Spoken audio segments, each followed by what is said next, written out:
New York, 1924, The Greatest Tournament Book of All Time by Alexander Alekhine. And yes, I am saying his name incorrectly. I can't do it. In this video, I'm going to try to tell you why this is the greatest tournament book of all time, and also maybe give some pointers about how one can approach a chess book that's 100 years old. So, two main reasons I think this is the greatest book. The biggest is what you can really perceive when studying the book is that Alekhine really went into incredible depth of analysis in every single game. And clearly this wasn't just to create a nice book. He was interested in studying, and yeah, it's inspirational. Just to say, this guy sat down with his games and the games of his contemporaries, did an incredible deep dive and said, this is the way I'm going to understand chess. This is the way I'm going to love chess at the same time as well. And I can't think of another book that goes into that level of depth. And the other thing, of course, you're going to have to do with a book like that is he had to cull, I'm certain, 90% of what he had written, because the variations he gives are just the most salient, the variations and the explanations. The next reason I really love this book is that it really gives you a sense upon reading it of what Alekhine's chess values were. And Alekhine is really the first really recognizable modern attacking player, someone who has a feel for the initiative, and you really get that in the notes. It's a masterclass of initiative where dude is always going for it. He's always looking for it and points it out in the notes of where he thinks the game could have been, where the initiative could have been seized. And it's just a beautiful thing that I wish I had had an opportunity for someone to have guided me into it when I was a kid. And I felt it intimidating at the time. I felt it honestly wrong at the time. And some of Alekhine's moves, we'll talk about it, I still feel are wrong, but that's a different matter. And let's get into it. And I'll try to explain what I mean with a couple examples. So first, this is Marshall Tartakower. And Marshall had a very similar playing style to Alekhine, somebody who was constantly just looking to seize the initiative and who had difficulty making building moves. So for example, in this position, white's up a pawn. I feel white is strategically winning. White could do just about anything here and stay winning.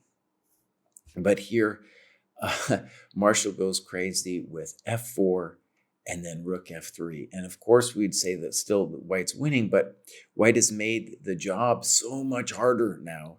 And Alekhine doesn't even have really a problem with the way he's doing it, because this is the way Alekhine would try to do it too. He's trying to finish the game off with an attack instead of positionally strangling black for their crimes, right? And this, of course, is just going to give black counter chances.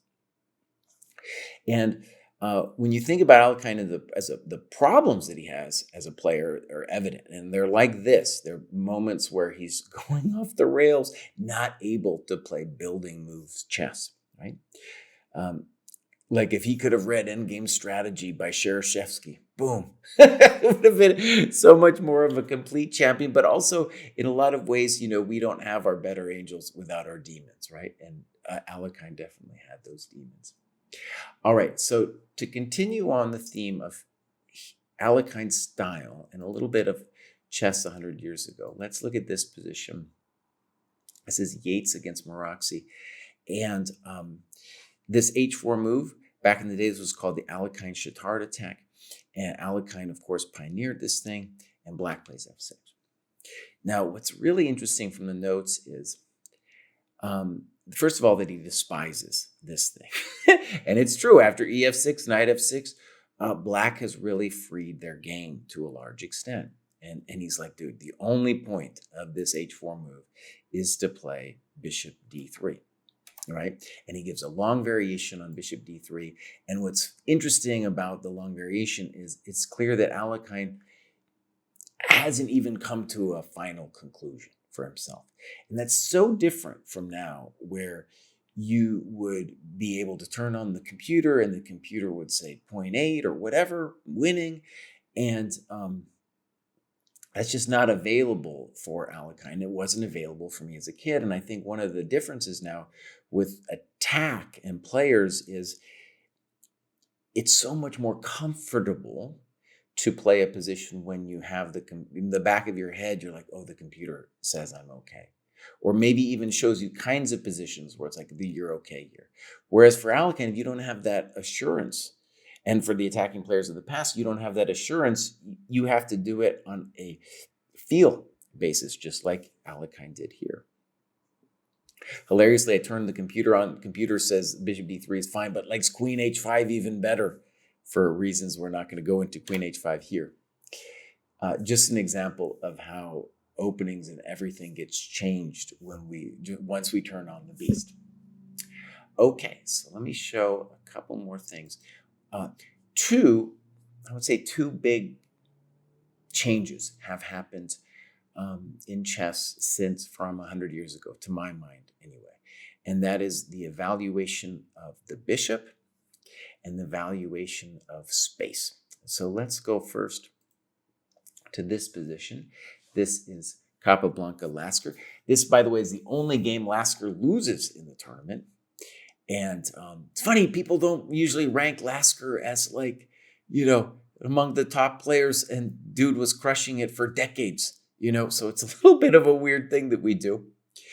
And that's a different subject. Anyway, Lasker wins this tournament convincingly.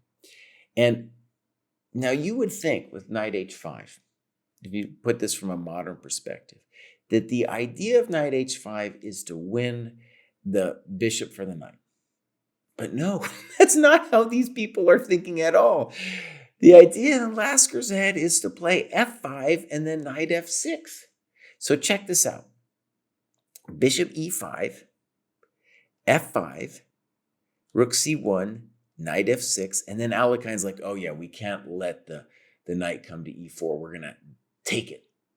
This is so different from how we perceive chess nowadays, and of course how the computer perceives the bishop nowadays. Completely different appreciation of the bishop, and it comes in a game after game where, when you look at it from a modern lens, you're just like, oh, the bishop boss, the bishop. But for these people, and really up until Fischer, the bishop is seen as basically the same as a knight. They see it as having certain advantages in certain positions, but the knight also having advantages in certain positions. So they see them as equal pieces. And in examples like this, it's kind of mind-blowing. And one thing I'll just caution is, a lot of times younger players especially, they see stuff like this and they're like, oh, I could have taken these guys. I could have played at the top of the world 100 years ago. And I want to stress boss, no, that is not true. These guys were talents in the same way we have talents now. The calculating ability, amazing, right? Amazing. I really want to stress that. All right, let me talk now about space. Another book we have in the program is Michael Steen's Simple Chess. And that people have gotten returned on to that book because Gelfand, in his more recent book on positional play, uses a position very similar to this, where you do a thought experiment and you put a knight here and a bishop here, and you can add, let's say, a knight here and a bishop here. And the interesting thing then happens that Gelfand says, well, with all four minors on the board, white is positionally winning, which is astonishing to me. I would have said better. He says winning is interesting, level of understanding of the spatial advantage. But then he says, and Steen says this as well, once you take off two minors like we have here, then black is actually better, maybe significantly better. And the problem is that you can start talking about negative space. That is, white doesn't have the capacity to hold all the space that he's got in this position. And so in this game and in the notes, you can tell that the players don't understand this and Alekhine doesn't understand this. And I feel like now as well, many players are wrestling with the space, and not only like the abstract understanding of it, but then executing it is a very hard thing to do. I would say one of the hardest things to learn, speaking for myself, but I see it in other players too. So there it is. I wanted to give this short review. Space, bishops, and the difference in what it means to be an attacker, and just appreciating Alekhine's value system. It's rare, I think, for me to just be able to say, all right, I get a player's value system. I feel like I've studied Smyslov and know enough to know what his value system was, for example. And with Alekhine reading this book, I'm like, yes, I completely get it. I completely get it. It's crystal clear and it's a beautiful thing. And it has these repercussions throughout the generations that we can learn from and appreciate. So I'll just leave it there. New York, 1924, one of the greatest chess books ever written.